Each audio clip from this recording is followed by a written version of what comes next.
संतप्त मानस शांत हों, जिनके गुणों के गान में वे वर्धमान महान दिन उतरे हमारे ध्यान में। ये रहस्यपूर्ण चिट्ठी है जिस पर अपन को व्याख्यान करने हैं। जरा हम गंभीरता से विचार करें।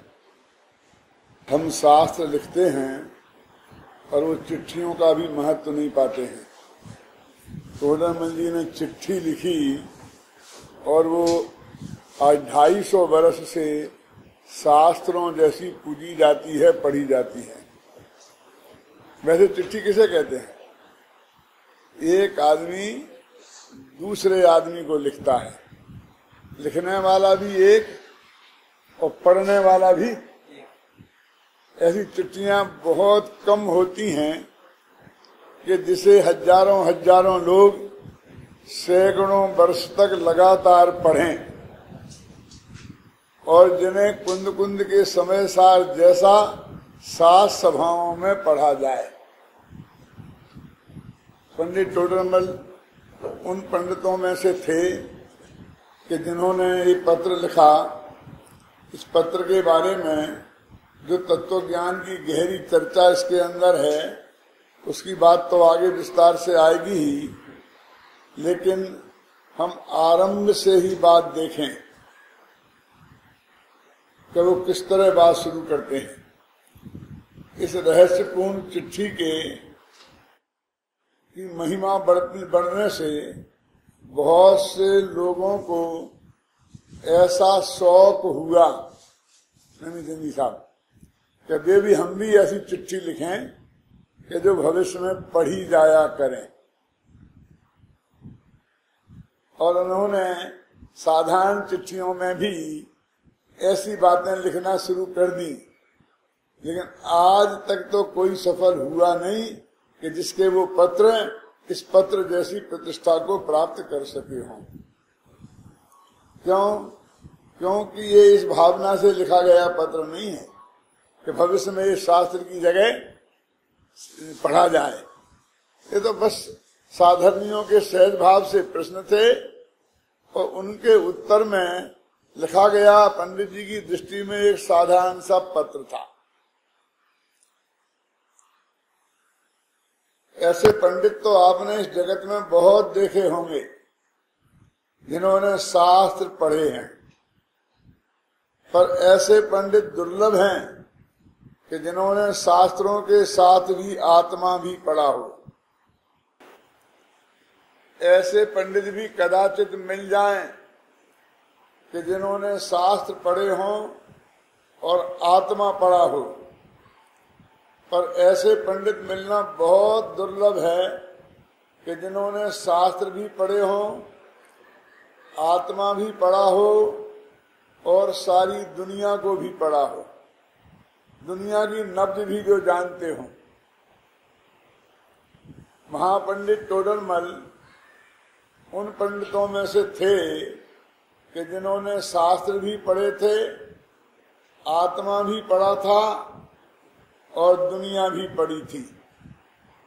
उनकी इस विद्वत्ता की निशानी ये चिट्ठी है जो अपने आप हमें 5-6 दिन तक चलाएंगे, उसमें ये बात अपने आप सिद्ध हो जाएगी कि उन्होंने दुनिया भी पढ़ी थी, शास्त्र भी पढ़े थे और आत्मा भी पढ़ा था।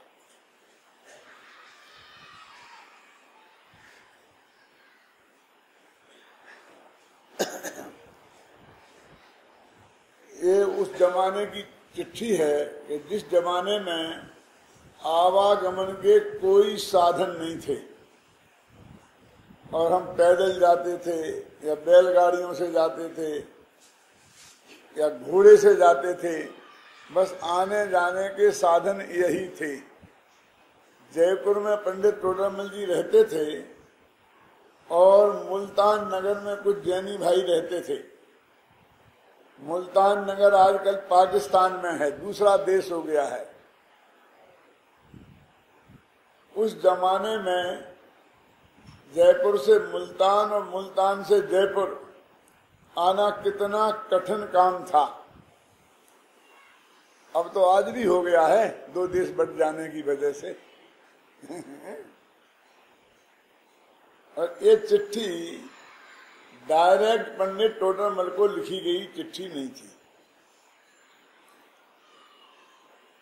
मुल्तान वालों ने किसी दूसरे गांव के साधर्मी भाइयों को चिट्ठी लिखी थी और उनने अपने को असमर्थ समझा उन प्रश्नों के उत्तर देना, तो उनने वो पत्र को पंडित टोडरमल के पास भेजा था उत्तरों के लिए। उस जमाने में भी जबकि आवागमन के साधन इतने कम थे, पंडित टोडरमल जी की प्रतिष्ठा इतनी दूर दूर तक सारे देश में फैल गई थी कि लोग अपनी शंकाओं का समाधान करने के लिए उनके पास आते थे और पत्रों द्वारा उनसे समाधान प्राप्त करते थे।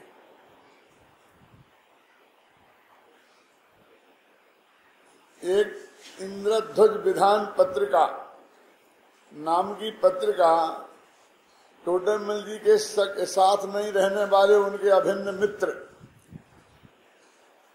राजमल जी, ब्रह्मचारी साधर्मी भाई राजमल जी ने एक चिट्ठी लिखी थी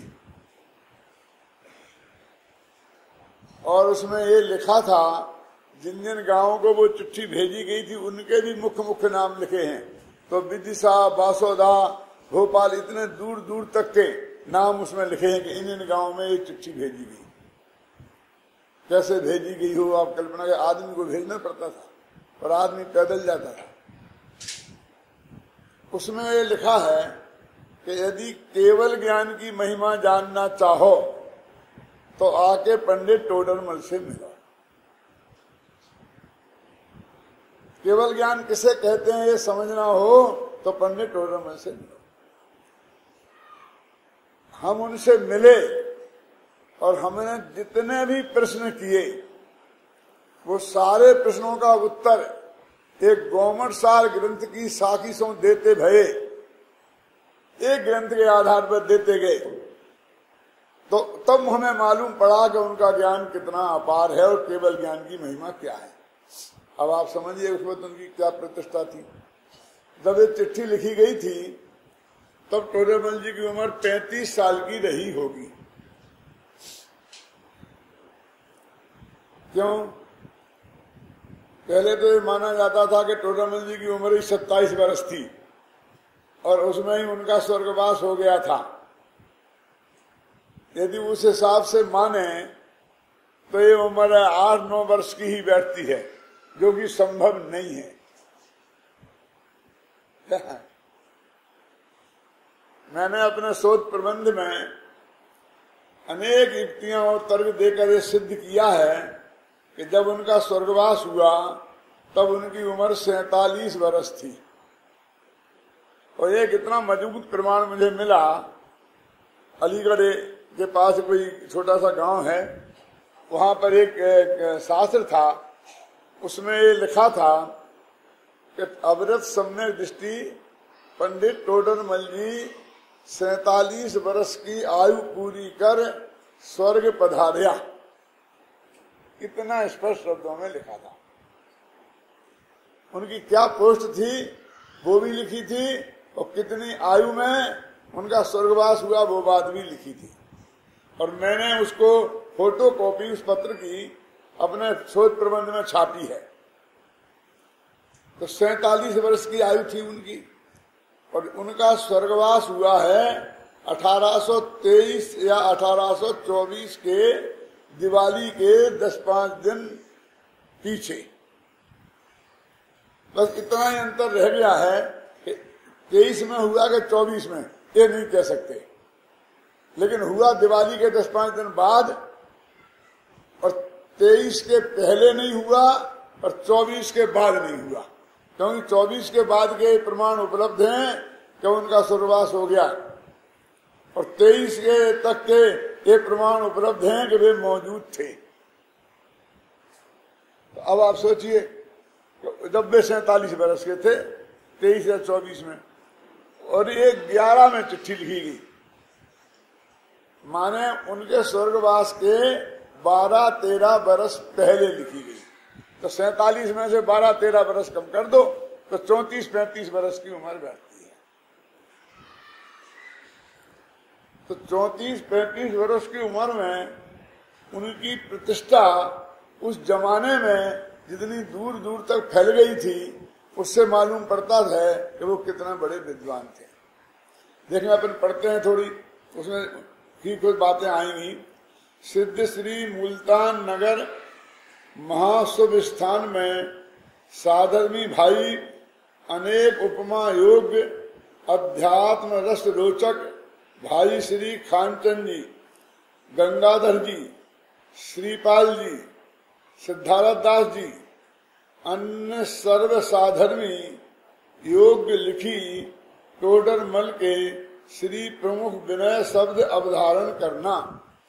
ये 4 नाम इन्होंने दिए क्योंकि जो चिट्ठी वहां से आई थी इनके पास, उसमें 4 लोगों के नाम लिखे थे जिन्होंने ये प्रश्न भेजे थे।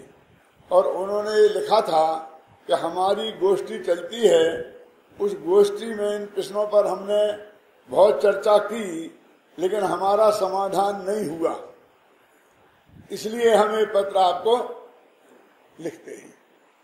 इसलिए उन्होंने उत्तर में भी ये लिखा, 4 के नाम लिखे और बाकी लिखे कि बाकी और साधर्मी भाई, मानो उस सभा के जो और लोग हों उन सब के लिए।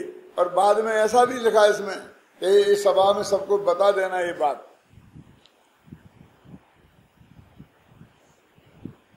यहाँ यथा संभव आनंद है, तुम्हारे चिदानंद घन के अनुभव से सहजानंद की वृद्धि चाहिए। एक वाक्य तो इसमें ये लिखा कि टोडरमल जी के प्रमुख विनय शब्द अवधारण करना, क्यों नहीं लिख दिया जय जिनेन्द्र, प्रणाम, नमस्कार, नमोस्तु, बहुत शब्द थे। शब्दों की क्या कमी थी,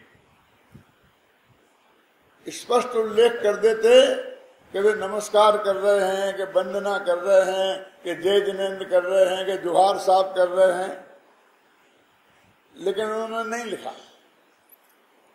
क्यों? क्योंकि उस पत्र को पढ़कर उन्हें ऐसा लगा कि उस सभा में मेरे से ज्यादा ज्ञानी लोग भी हो सकते हैं और साधारण लोग भी हो सकते हैं। अब उन सबको एक साथ एक से विनय के शब्द कैसे लिखे जा सकते हैं? उन आशीर्वाद भी देना है और नमस्कार भी करना है क्या? इसलिए पुराने जमाने में जो चिट्ठियां लिखी जाती थी उसमें ये लिखा जाता था यथा योग्य अभिवादन, यथा योग्य सादर जोहार, लिखा जाता था क्या नहीं? यथा योग्य माने जो जिस लायक होए, बड़े हों तो उन्हें हमारे नमस्कार समझ लेना, हमें तो मालूम नहीं कौन कौन बैठे हैं, छोटे हों तो उन्हें आशीर्वाद समझ लेना। यहां तक कि अंत में एक दोहा लिख दिया जाता था कि चिट्ठी बाचत के समय जो जन बैठे हों, है जोहार सब जनन को जो जी लायक होए। कि जब आप चिट्ठी मेरी पढ़ें उस वक्त जितने लोग बैठे हों वो सुन रहे हों, उन सबको मेरा नमस्कार है। कैसा कि जो जी लायक हो, जो आशीर्वाद देने लायक हो से आशीर्वाद है, जो प्रणाम करने लायक हो से प्रणाम। एक सुमति जी, एक घटना सुनाता हूं मैं आपको बहुत मार्मिक। जब मैं करीब 10, 12, 13 वर्ष का रहा होऊंगा, मुरैना विद्यालय में पढ़ने चला गया था और वहां संस्कृत पढ़ता था, शास्त्री होने वाला था। तो मैं अपने गांव में आया। हमारे गांव में जो शादियों के पत्र आते थे ना, तो पंडित, जो ब्राह्मण पंडित तो पढ़ता था वो लग्न पत्रिका, और हमारे पिताजी को बुलाया जाता था उसके साथ में आई हुई चिट्ठी पढ़ने के लिए। बालचंद जी साहब उसमें प्रतिष्ठा थी, स्पेशलिस्ट थे वो। मैंने लग्न पत्रिका तो पढ़े ब्राह्मण पंडित जतीश भाई, और वो चिट्ठी पढ़ने के लिए हमारे पिताजी को बुलाया जाता था। वो जाकर पढ़ते थे। एक दफे वो नहीं थे, कहीं बाहर गांव गए थे, और भाग्य से मैं गांव में था, तो उन्होंने कहा भाई ये तो संस्कृत पढ़ते हैं, बड़े विद्वान पंडित बन रहे हैं, अपन इनसे ही पढ़वा लो वो चिट्ठी। क्या हमसे कहा तो हमने पढ़ी वो चिट्ठी। तो चिट्ठी पढ़ी, इतना झगड़ा हो गया कि सब लोग नाराज हो गए, उठ के चले गए। क्यों? हमारा नाम तो लिखा ही नहीं है, हमारा नाम तो लिखा ही नहीं है, हमें तो कुछ कहा ही नहीं है, हम नहीं मानते इनको। सब गांव के पंच थे ना, सब नाराज हो गए। इतना में पिताजी आ गए, तो उनसे कहा कि सेठ जी ऐसा ऐसा हो गया। तो उन्हें क्यों हुआ क्या कि किसी के नाम ही नहीं निकले चिट्ठी में, सब पंच नाराज हो गए। तो कौन कहता नहीं है, इधर लाओ मैं पढ़ू। और उन्होंने चिट्ठी पढ़ना शुरू किया, और पढ़ते पढ़ते सामने बालचंद जी साहब, नैनीचंद जी साहब, भागचंद जी साहब, बराबर महावीर प्रसाद जी बराबर बोलते सबके नाम निकले उस चिट्ठी में। सब खुश एकदम मुझे बताओ देके बैठ गए। मैं भी कहा कि क्या हो गया, मैं इतना मूर्ख तो नहीं हूं। मैंने घर में आकर के पिताजी से कहा कि ये क्या हुआ, ये नाम थे उस चिट्ठी में, इतनी सी चिट्ठी और तुमने 150 नाम बोल दिए। बोले लिखा है उसमें। ऐसे बोलते हो मुझे जो नहीं है झूठ पढ़ते हो। बोले नहीं है, लिखा है उसमें। और जब उन्होंने फिर मुझे बताया तो ये दोहा लिखा बताया, मुझे उसी दिन याद हो गया। कौन सा? चिट्ठी बाचत के समय जो जन बैठे हों, हे जुहार उस जनन को जो जी लायक हों। क्यों? तो मैंने क्या किया, इसी की व्याख्या तो की है। आचार्य लोग करते हैं कि नहीं करते, जो जी लायक हो सबको जुहार है। तो मैंने सब बड़ा बोल दिया, बालचंद जी साहब को नमस्कार, और बच्चों को जुहार, और उनको आशीर्वाद, और उनको सब बोल दिया। ये लिखा है ना इसमें। माने उनके एक एक वाक्य में कितना विवेक होता था, क्योंकि वो चिट्ठी पुराने जमाने में अकेले एक आदमी के लिए नहीं लिखी जाती थी, एक समाज दूसरी समाज को लिखती थी। यदि शादी की पत्रिका भी हो तो लड़की वाला लड़के वाले को नहीं लिखता था, बल्कि लड़की वाले गांव की पूरी समाज लड़के वाले की गांव की पूरी समाज को लिखता था, और सारी जिम्मेवारी समाज निभाती थी। तो पंडित टोडरमल जी में वो शब्द यथा योग्य विनय मेरी तरफ से जिसके जयलायक हो, इसमें आशीर्वाद भी आ गया और इसमें नमस्कार भी आ गया। जो भी व्यक्ति उस सभा में हो, सभा में श्रोता तो कई प्रकार के हो सकते हैं। आप कहो कि यदि टोडरमल जी से बड़े विद्वान उस सभा में होंगे, ऐसी कल्पना जो आप कर रहे हो वो बात सही नहीं है। होते तो वहीं जवाब दे देते। यहाँ काय को पत्र आता, बोलो महीने नहीं होंगे, लेकिन गांव का बोलते ना, अपने गांव को जोगी जोगिना और आन गांव को सिद्ध। कभी कभी वो गांव का पंडित जवाब दे देवे तो आप नहीं माने, क्यों? और बाहर का पंडित उससे कम भी जानता हो और वो जवाब दे देवे तो आप मान लें। होता है कि नहीं होता? बोलिए। इसलिए हम ये कल्पना नहीं कर सकते हैं कि ये जो प्रश्न आए हैं इनका उत्तर वहां कोई जानता नहीं होगा। कल्पना भी हो तो पंडित टोडरमल जैसे विद्वान स्वीकार नहीं कर सकते। वे कहते नहीं, सब जगह ज्ञानी धर्मात्मा उपलब्ध हैं, हम उनका सही लाभ नहीं उठा पाते हैं। देखो क्या लिखते हैं यहाँ, यथा संभव आनंद है। कौन? अतीन्द्रिय आनंद की बात है, क्योंकि तुम्हारे चिदानंद घन के अनुभव से सहजानंद की वृद्धि चाहिए। अब चिदानंद घन के अनुभव से और सहजानंद की वृद्धि चाहिए। एक तो ऐसा आनंद है कि जो घटता बढ़ता नहीं है, वो त्रिकाली आनंद। उसका नाम क्या रखा उन्होंने? चिदानंद, है ना, त्रिकाली। और उसका घन एकदम पिंड, उसमें ठोस ऐसा जो भगवान आत्मा जो ज्ञान और आनंद का पिंड, वे मैं ज्ञानानंद स्वभावी हूं, चिद माने ज्ञान और आनंद और उनका घन पिंड, ऐसे आत्मा का तुम अनुभव करो तो जो सहज आनंद आत्मा कैसे होगा सम्मा दर्शन में होने वाला, वो आनंद की तुम्हारे को वृद्धि चाहिए। वृद्धि चाहिए का मतलब क्या? वो आनंद तुम्हें प्रकट हो, ऐसा क्यों नहीं लिखा बालचंदी साहब? भैया हम ऐसा कह के हम उनका अपमान नहीं करना चाहते। तुम्हारे ऐसा आनंद प्रकट हो, ऐसा कहने का अर्थ क्या है बोलो? कि तुम अभी मिथ्या दृष्टि हो। तो हम सबको मिथ्या दृष्टि मानने को तैयार नहीं है, घोषित तो कर ही नहीं सकते। तो आनंद की उत्पत्ति माने संवर, आनंद की वृद्धि माने निर्जरा और आनंद की पूर्णता माने मोक्ष। तो मोक्ष भी नहीं मान सकते और अभी तुम्हें पैदा ही नहीं हुआ है ये भी नहीं मान सकते।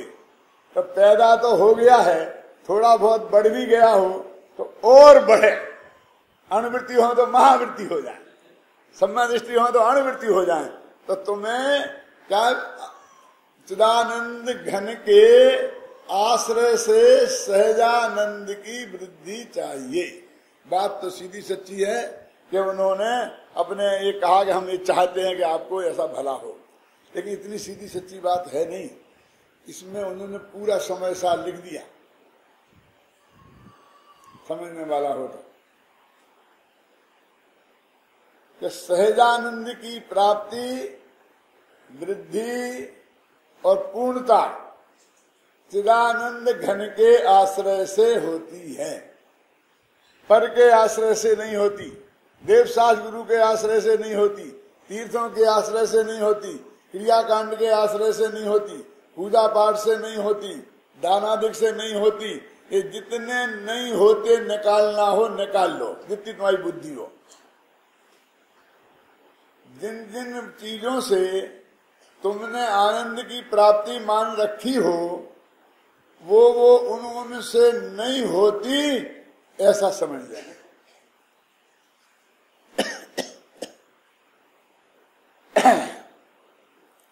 आगे ना पूरी बात समय सार में और क्या बताया मुझे, आप बताओ। एक तो वो त्रिकाली ध्रुव भगवान आत्मा पर से भिन्न और पर्याय से भिन्न, वो चिदानंद घन है और उसके आश्रय से, उसके अनुभव से। तो अनुभव में तीन चीजें शामिल हैं, सम्यक दर्शन, सम्यक ज्ञान और सम्यक चारित्र्य। कैसे सुनो? पर से भिन्न वो अपना भगवान आत्मा को जानना, वो हमारे ज्ञान का गेय बने और फिर उसमें ही अपनापन हो जाना, इसका नाम भी अनुभव है। वैसे इसका नाम है सम्यक दर्शन है वैसे। और ऐसा जानकर कि यही मैं हूं पर मैं नहीं हूं, ऐसी श्रद्धा पूर्वक ऐसा जानना, उसका नाम है सम्यक ज्ञान, उसे भी अनुभव कहते हैं। और दुनिया की झंझटों से उपयोग को हटाकर उसको ही जानते रहना, उसको भी अनुभव कहते हैं।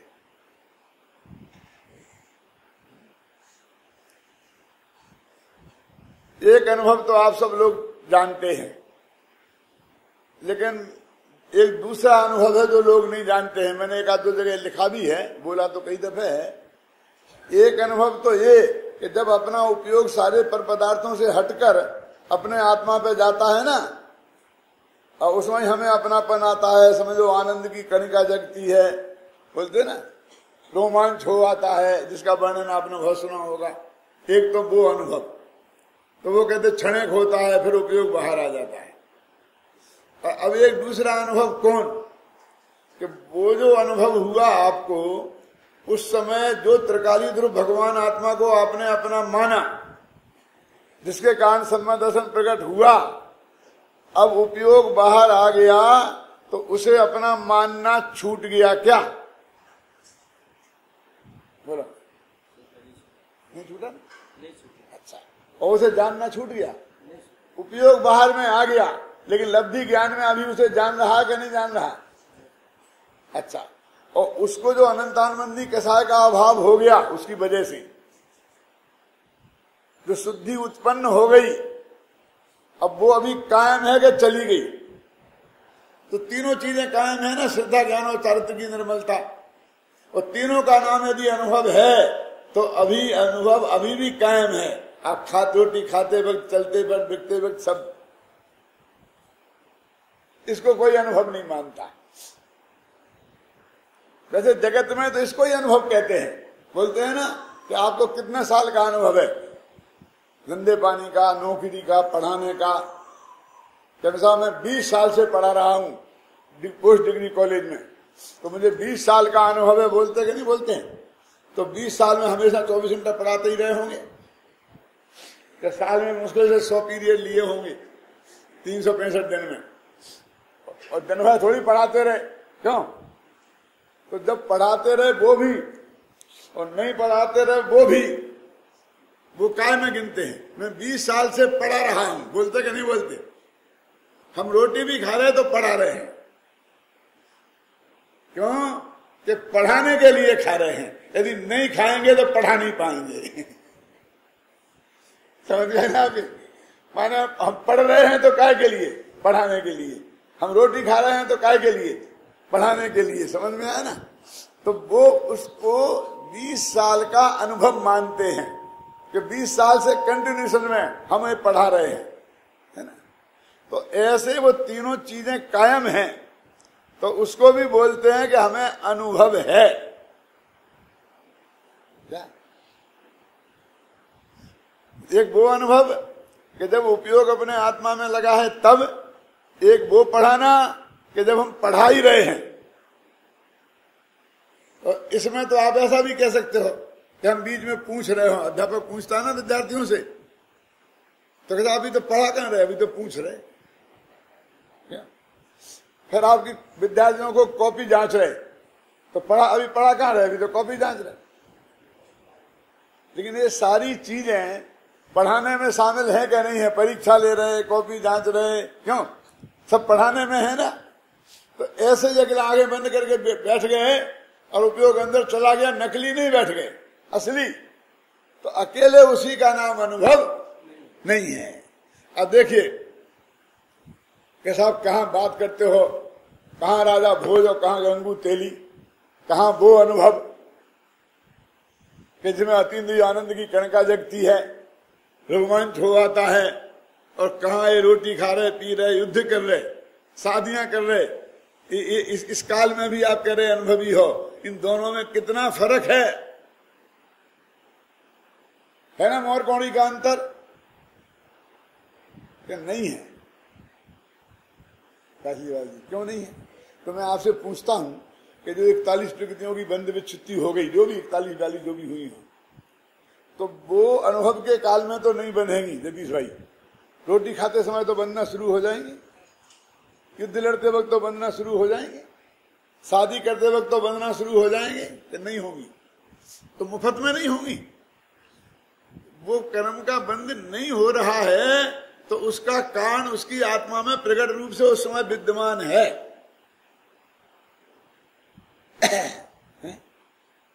तो क्या फर्क रहा? अच्छा, क्या इन दोनों के हो रहा है? कमी तो कुछ नहीं है, तो अधिकता कुछ होगी ना। तो 41 में से 43 की बंद विच्छुत्ति हो गई होगी अनुभव के काल में, और फिर 41 रह गई होगी। अरे कुछ फर्क नहीं पड़ा, समझे ना? सामायिक के काल में और रोटी खाने के काल में, युद्ध लड़ने के काल में सम्यक दृष्टि के कौन कौन से कर्म बंधेंगे, आचार्य कहते कोई फर्क नहीं है। और हम क्या मानते हैं? अरे ये कैसे भाव कर रहा, कितने कितने खोटे खोटे कर्म बांध रहा, और जरा सा जय जयनाथ परम गुरु हो करने लग जाए, हाँ बहुत बहुत बहुत गलगलियां छूटने लगती है, मैंने तो बहुत बड़ा धर्म कर लिया। करुणान योग का कितना जबरदस्त आधार है? उसमें ऐसा भेद नहीं किया, वो उसी समय से धर्मात्मा है। हाँ, कब? जब उसे सम्मा दर्शन की प्राप्ति हो गई और उससे एक समय को भी आत्मा उसके ज्ञान का ज्ञेय न रहे, आत्मा उसमें अपनापन नहीं रहे, तो वो मिथ्या दृष्टि हो जाएगा। ये तो निरंतर रहने की चीज है भाई साहब। तो कहते हैं वो अनुभव तो तुम्हारे है ही, हमें तो उस अनुभव में वृद्धि चाहिए। अब वृद्धि क्या है? तो वो ये कहते हैं कि वृद्धि क्या है कि अभी अनंतानबंदी के साथ गई है, अब अप्रत्याख्यान वर्ण और जाए, प्रत्याख्यान वर्ण और जाए तो वृद्धि है। लेकिन ये तो बाहर का नाप है कि अनंतान अप्रत्याख्याना बन गई कि प्रत्याख्याना बन गई। अंतर में ऐसे परिणाम की निर्मलता बढ़ी, अथवा ऐसा समझ लीजिए कि आत्मा का जो अनुभव वो उपयोग वाला, आत्मा का उपयोग आत्मा में है, उसका वियोग काल कम हुआ और योग काल में वृद्धि हुई।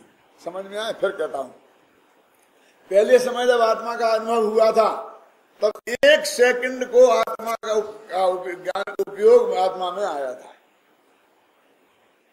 और फिर 6 महीने तक नहीं आया, फिर 6 महीना में 1 सेकंड को आया, फिर 6 महीना तक नहीं आया। अब क्या हुआ कि वो 6 महीने का वियोग काल 4 महीना रह गया, 4 महीने में आने लग गया, और वो आधा सेकंड का 1 सेकंड हो गया। तो कहते अनुभव के काल में वृद्धि और वियोग काल में हानि, इसका नाम है शुद्धि की वृद्धि। और जैसी जैसी आत्मा में होगी परिणामों में, वैसी वैसी वहां कर्मों में, वहां बाहर में अनंतान अप्रत्याख्यान वर्ण कर्म कसाय की क्षीणता होगी उसके अनुपात में। तो टोडरमल जी साहब लिखते हैं कि चिदानंद घन के अनुभव से सहजानंद की वृद्धि चाहिए। अब मुझे बताओ, पूरा मोक्ष मार्ग मोक्ष इसमें हुआ कि नहीं हुआ? यदि हो गया तो समय सार में इसके अलावा और क्या कहा? 6वीं 7वीं गाथा में पूरा समय सार कैसे हो गया? ऐसे ही तो हुआ है ना। 15वें कलश में जो उन्होंने कह दिया ना, क्या कि एक आत्मा ही, चाहे साध्य भाव से चाहे साधन भाव से, उसकी एक आत्मा की ही उपासना करो। लिखा क्या नहीं लिखा? नित्यैवं समुपासताम साध्य साधक भावेन हृदय के 2 प्रकार से एक आत्मा को ही साधन करो। दन संज्ञान चरित्राणी सेव द्रव्यानि साहुना नित्यम, 10 संज्ञान चारित्र का सेवन ए है सेवन। चिदानंद घन के अनुभव से सहजानंद की वृद्धि चाहिए। ये समझ लो, उन्हें नमस्कार किया, आशीर्वाद दिया उन्हें, और उसमें चाहे ऐसा कहो कि द्वादशांग भर दिया। एक एक कहते ज्ञानी की बात बात में द्वादशांग है। हमारी क्या हालत है?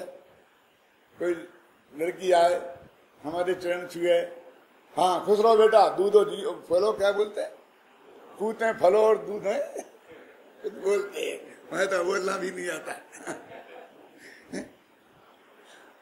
क्यों? कि तुम्हारा खूब धंधे में तरक्की हो, तुम हो जाओ, राजनीति में हो तो तुम प्रधानमंत्री बन जाओ, धंधेवानी में हो तो तुम और अरबपति हो जाओ, नौकरी कर रहा हो तो सबसे बड़े ऑफिसर बन जाओ। हमारा तो आशीर्वाद देने का तरीका ये है, और हम उसी को सामने वाले को लगता है कि हमें कुछ दिया। यदि हम ऐसा कहें तो क्या चिदानंद घन के अनुभव से सहजानंद की वृद्धि चाहिए, तो कह के पागल तो नहीं हो गया है?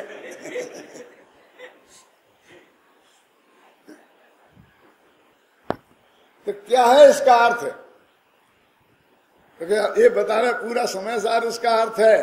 तो ये चिट्ठी वैसी पढ़ना हुआ जैसे हमारे पिताजी ने पढ़ी थी कि चिट्ठी बाचत के समय जो जन बैठे हों है जोहार सब जनन को, कि उन्होंने अपने इस पत्र में जो किनको लिखा था मालूम? जिन्हें वो जानते तक नहीं। अभी आगे आएगा जिसमें ये लिखा कि तुमने जो प्रश्न लिखे हैं वो फलान जगह भेजे थे और वहां से उनने मुझे भेजे हैं, माने जिससे सिद्ध होगा कि डायरेक्ट उनके पास नहीं आए हैं। जब आएगा तभी अपन देख लेंगे उसे।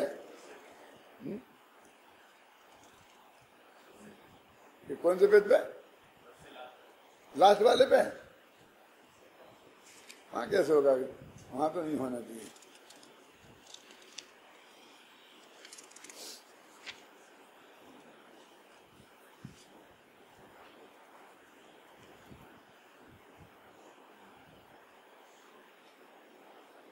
मान लो जब आएगी, जब आ जाएगी, क्यों इसमें अपन समय खराब करें कि उन्हों को डायरेक्ट पत्र नहीं लिखा गया था।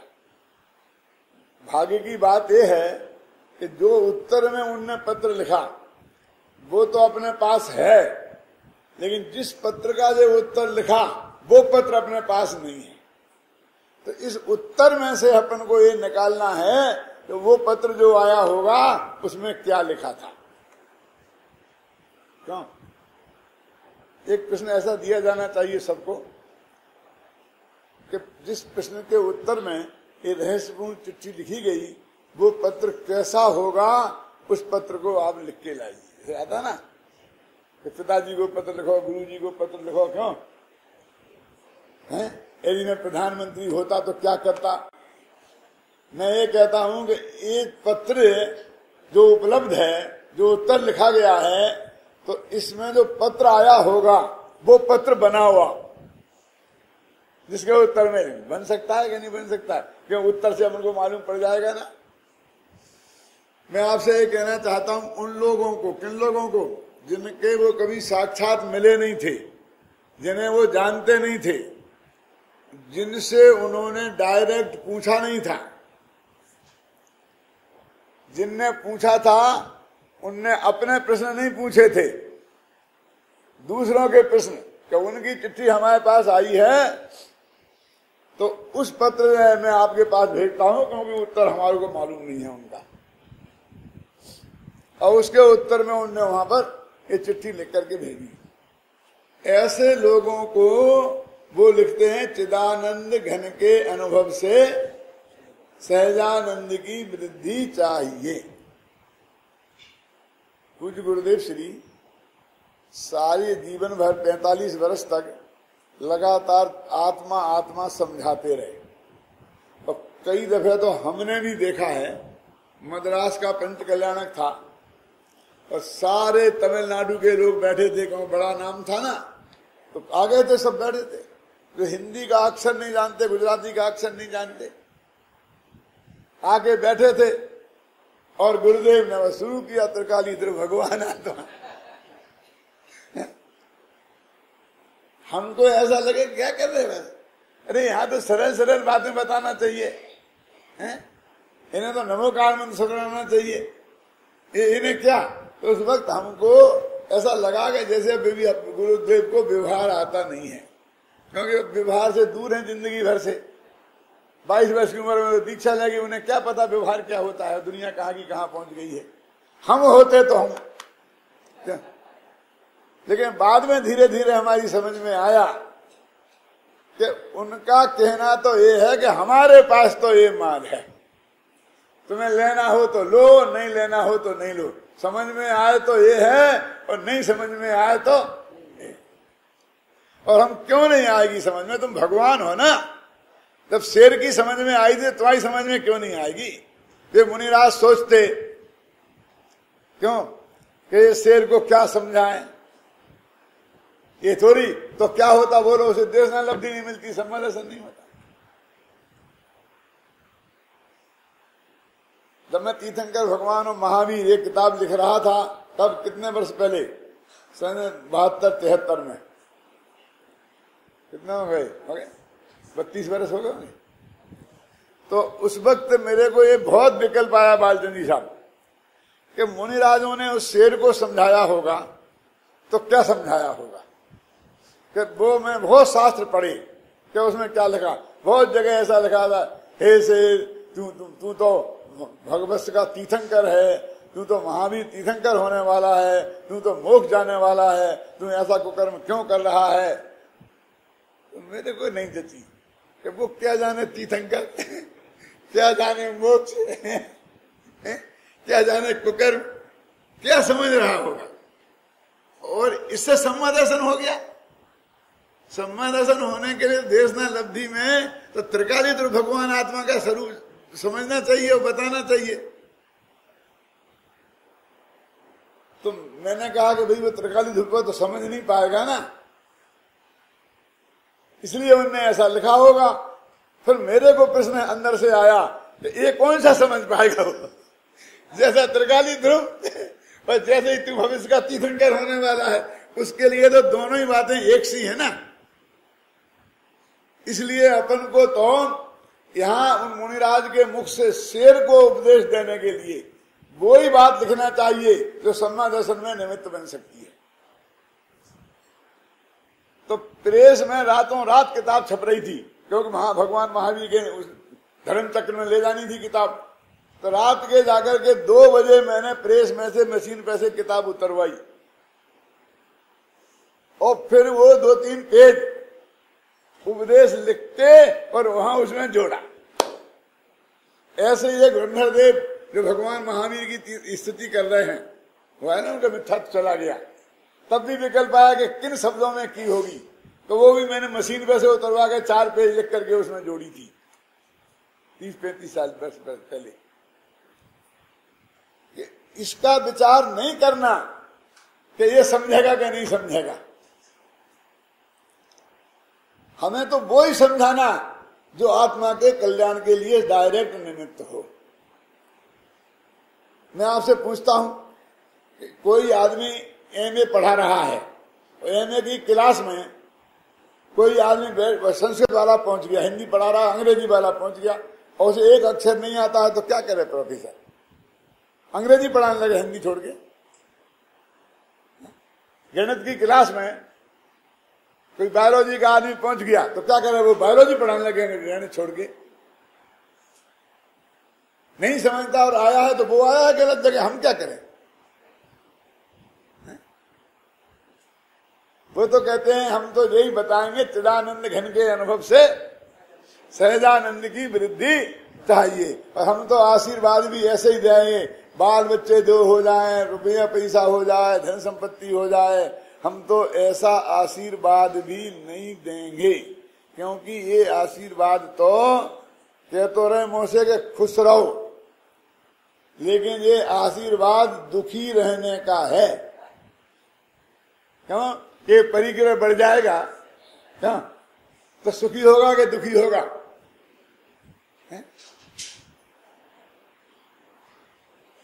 बस अपना नक्की कर लो कि हम तो ये लिखेंगे तो यही लिखना, दुनिया कुछ भी कहती रहे, और ये औपचारिकता में तो रहने दो, वो तो चालू रहने दो।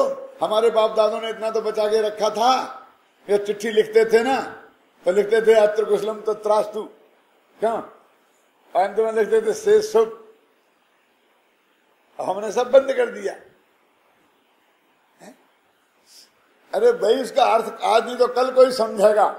तो पंडित जी ने उन अपरिचित लोगों के लिए जिन्होंने ऐसे प्रश्न लिखे थे कि जिन्हें अभी हम पढ़ेंगे, अभी माने 2-3 दिन बाद पढ़ेंगे, तो उनसे अपन को ऐसा लगेगा कई प्रश्नों से कि वे इतनी बात नहीं समझते थे। यदि इतनी बात नहीं समझते थे तो वे सम्मा दृष्टि नहीं हो सकते, मिथ्या दृष्टि है, अज्ञानी है। लेकिन उनको भी उन प्रश्नों का उत्तर भी दे रहे हैं और चिदानंद घन के अनुभव से सहजानंद की वृद्धि चाहिए, ये आशीर्वाद भी यही दे रहे हैं। ऐसा नहीं कि उनको आशीर्वाद वैसा दे दें, क्योंकि वे तो ऐसे ही लोग हैं, चालू लोग हैं, ऐसा नहीं। तो उन्होंने एक एक वाक्य में वो आत्मा की और सहजा की बात है, इसलिए ये आकर के शास्त्र बन गया। ये कोई मुफ्त में शास्त्र नहीं बन गया।